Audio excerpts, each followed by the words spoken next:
Ndabizi nawe ufunguye iyi video ujya ugira ikibazo cyo kwibagirwa vuba cyangwa se cyo kutibuka vuba. Kubw'amahirwe bishobora kuba bitakubaho, ariko byange bikunduza umuntu bibaho. Uwo mubana cyangwa se bamwe mu nshuti zawe bibabaho. Ariko se wigeze wibaza impamvu ibitera? Wigeze ugerageza gushakisha umuti wabyo? Iki kibazo usanga benshi mu banyeshuri bakigira kandi bakagihuriraho ari benshi cyane. Hifashishijwe ubushakashatsi bwakozwe mu Rwanda hamwe n'andi makuru agiye atandukanye, ndetse twifashishije n'abandi bashakashatsi bagiye batandukanye bakoze kuri iki kibazo, reka ngusobanurire impamvu zituma habaho kwibagirwa cyangwa se kutibuka vuba. Ubusanzwe kwibagirwa ni ikibazo kigaragara ku bantu benshi kandi gishobora guterwa n'impamvu zigiye zitandukanye. Mu Rwanda, ubushakashatsi bwakozwe mu nzego z'ubuvuzi n'ubumenyi bw'imitekerereze bwerekanye ko hari ingingo nyinshi zishobora kugira ingaruka ku bushobozi bwo kwibuka. Uyu munsi iyi ndwara yo kutibuka vuba imaze gufata intera, aho ubaza n'umuntu ngo rimwe wongeyeho rimwe ni kangahe, aho kwibuka umubare kabiri akabanza gukoresha imashini cyangwa se calculator mu ndimi z'amahanga. Iyo umuntu akoresheje imashini kugira ngo akubwire igisubizo cya rimwe twongeyeho kabiri, iki nacyo ni ikimenyetso dufata nk'ikintu gisanzwe ariko cyerekana kudakora cyangwa kwibuka vuba ku bwonko.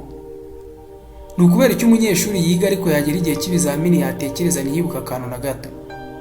Rimwe na rimwe hari igihe usanga uwatsinzwe ikizamini ari wa wundi usubiza kandi ufatwa nk'ubizi mu bandi, mbere y'uko hasi isuzuma risaba kuba nta kayi cyangwa ahandi hantu na hamwe afite ho gusoma, ahubwo bisaba kwibuka icyo wafashe.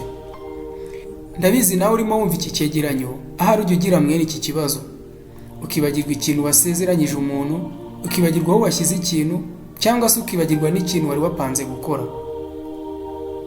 Mu mibereho ya muntu hari n'uwo usanga ari gushaka ikintu afite mu ntoki. Urugero, agashyira igisokozo mu musatsi, ariko kubera adahise agikoresha, wenda ari nk'akantu gato kamuhugije, akibagirwa kugikuramo. Rero nyuma y'akanya gato ukabona ari kugishakisha ngo asokoze. Ibi rero biterwa n'iki? Ni gute wabyirinda? Ese kubyirinda birashoboka? Niho reba umuhindaje. Ntusimbuke n'isegonda kugira ngo usobanukirwe.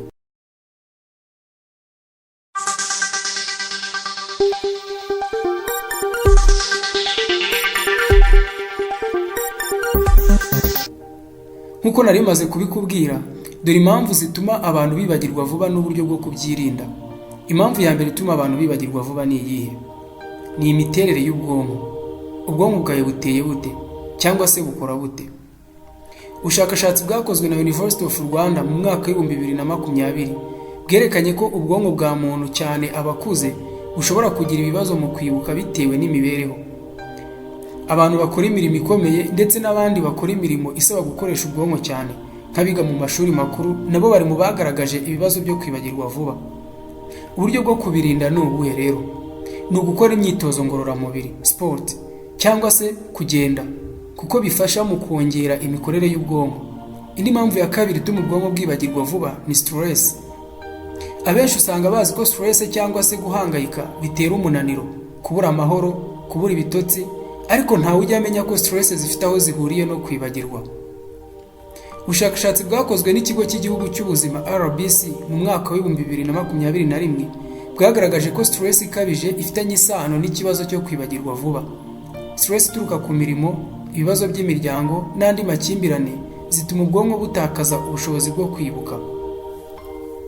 Uburyo bwo kubyirinda ni ugukora imyitozo, meditation, cyangwa kwitabira amateraniro y'imiryango cyangwa se association runaka ubarizwamo, kuko ibyo bifasha kugabanya stress.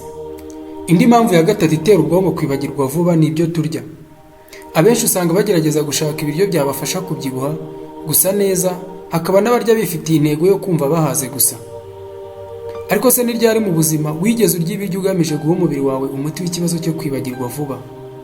Ubushakashatsi bwakozwe na Rwanda Biomedical Center ndetse n'ubwakozwe na GA Sikafa mu kinyamakuru cye yise Journal of Alzheimer's Disease mu mwaka w'2015 bwagaragaje ko indyo ituzuye ishobora gutera ibibazo mu mikorere y'ubwonko. Ibiribwa bifite omega 3 acide wasanga nko mu mafi cyangwa se salmon, nayo ikaba ari colored fish, ariko izi fi zikaba ziboneka mu nyanja, n'imboga. Ibi biryo bifasha ubwonko mu kwibuka vuba. Uburyo bwo kubirinda rero ni ubuhe? Kumenya guhitamo indyo yuzuye. Ibiryo birimo imbuto, imboga n'amafi. Ibyo akaba ari ibiryo bifasha mu kubungabunga imikorere y'ubwonko bwawe. Indi mpamvu ya kane rero ituma ubwonko bwawe bwibagirwa vuba cyangwa se ituma utibuka vuba ibyo wafashe ni ukuba mu muryango cyangwa se kugira umuryango ubarizwamo. Kugira inshuti nziza ndetse no kubana nazo neza ni bumwe mu buryo bwiza bufatwa nk'umuti ufasha ubwonko kwibuka vuba. Ubushakashatsi bwakozwe mu muryango nyarwanda bwagaragaje ko abantu bafite imiryango ndetse bafite n'inshuti bagira ubushobozi bwinshi bwo kwibuka vuba. Imibanire myiza ifasha mu kongera ubushobozi bwo kubika amakuru. Uburyo bwo kubirinda ni ubuhe? Ni ugukora ibikorwa byo kwidagadura n'inshuti zawe nka siporo cyangwa imikino ifasha mu kubaka umubano, ndetse ibi bikaba byongerera ubwonko ubushobozi bwo kwibuka vuba. Indi mpamvu ya gatanu ituma ubwonko bwawe bwibagirwa vuba ni imyitozo ngororamubiri ukora cyangwa se udakora. Ubundi imyitozo ngororamubiri ntabwo yagenewe abantu babyibushye gusa nk'uko bamwe babitekereza, ahubwo imyitozo ngororamubiri ni igikorwa cyakagombye kuba gikorwa na buri muntu wese, cyane cyane umuntu wese ugira akazi kamusaba kumara umwanya yicaye, kwiga n'ibindi, kuko ibi bigirira ubwonko umumaro ukomeye cyane cyane mu mikorere yabwo. Ubushakashatsi bwakozwe n'ikigo cy'igihugu cy'ubuzima RBC bwerekanye ko imyitozo ngororamubiri ikorwa kenshi ifasha mu kongera umuvuduko w'amaraso mu bwonko. Ibi bigatuma habaho kubungabunga no kongera imikorere yabwo. Uburyo bwo kubirinda rero ni ubuhe? Ni ugukora imyitozo byibuze iminota 150 mu cyumweru, nko kwiruka, gusimbuka cyangwa se kugenda. Indi mpamvu ya gatandatu ituma ubwonko bwawe bwibagirwa vuba ni igihe cyo kuruhuka. Kuri iyi ngingo rero ntabwo wamenya uburyo ijambo gukora cyane ry'icyongereza work hard bamwe barifashe nk'aho risobanuye gukora nturuhuke. Oya, work hard means to do right things in right time, cyangwa se gukora ikintu mu mwanya wacyo. Hari abo usanga bafata ibinyobwa bimwe na bimwe bibafasha gukora bataruhuka, ibituma batabona ibitotsi cyangwa se ibituma batananirwa kandi mu by'ukuri bananiwe. Ibi rero biba ikibazo gikomeye ku mikorere y'ubwonko. Ubushakashatsi bwakozwe na University of Rwanda n'ubwakozwe na Sleep and Memory, a review by Matthew Walker, bwagaragaje ko abantu batagira ibitotsi bihagije bagira ibibazo byo kwibagirwa. Ibitotsi bifasha mu kubika amakuru no kugabanya umunaniro. Uburyo bwo kubirinda rero ni ubuhe? Ni ugushyiraho gahunda yo kuryama no kugerageza mu byo ukora ukagira igihe cyo kuruhuka. Ibi bizagufasha kurinda ubwonko bwawe ndetse no gutuma bukora neza. Izi ngingo maze kukugezaho zerekana ko kwibagirwa vuba ari ikibazo gishobora guterwa n'impamvu nyinshi kandi rimwe na rimwe nawe ugiramo uruhare. Gukoresha izi ngamba mu buzima bwa buri munsi bishobora kugufasha mu kugabanya ibibazo byo kwibagirwa.